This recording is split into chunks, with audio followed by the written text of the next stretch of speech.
राम राम दोस्तों। श्री राम की कुमारावस्था चल रही है। उस समय विश्वामित्र ऋषि अपने आश्रम में यज्ञ कर रहे थे। यज्ञ में राक्षसों से परेशान थे। विश्वामित्र राम लक्ष्मण को लेने अयोध्या जाते हैं।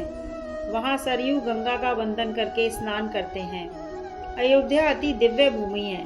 वहाँ घाट के नाम भी दिव्य हैं, जैसे स्वर्ग द्वार घाट, राम घाट, ऋण गोचर घाट। किसी का ऋण जाने अनजाने बाकी रह जाए तो ऋण गोचर घाट पर स्नान करें। किसी गरीब को भोजन करवाएं, थोड़ी देर हाथ जोड़कर खड़े रहें तो ऋण से मुक्ति मिलती है। अयोध्या जी के एक एक घाट पर स्नान करने का महत्व है। अयोध्या जी कभी जाएं तो राम घाट पर स्नान करें। चाहे कैसा भी नास्तिक हो, वहाँ स्नान करके रेत पर जैसे ही बैठो, ऐसा महसूस होता है कि परमात्मा का निवास है, मानो सीता जी विराजमान हैं। विश्वामित्र भी स्नान करके दशरथ के दरबार में पहुँचे।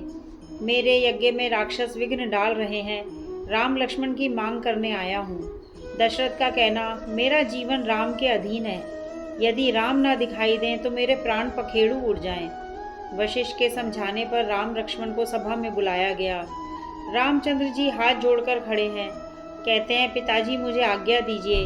विश्वामित्र के आश्रम में जाते हुए रास्ते में ताड़का राक्षसी मिली। राम जी ने उसका वध करके उसका उद्धार किया।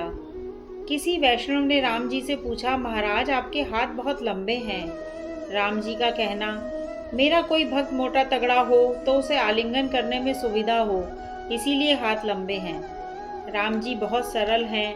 विश्वामित्र जी यज्ञ करते हैं, धनुष बाण से सज करके प्रभु खड़े हैं। मारीच को राम जी के दर्शन हुए। मारीच का स्वभाव सुधरा। मारीच राक्षस था, फिर भी राम जी के एक बार दर्शन करके वह सुधर गया। कुछ लोग हर रोज मंदिर में दर्शन करने जाते हैं, पर उनका स्वभाव नहीं सुधरता। भगवान के दर्शन करने पर भी स्वभाव ना सुधर सके तो समझिए कि मारीच राक्षस से भी बड़ा राक्षस मैं खुद हूँ। यज्ञ पूरा हुआ।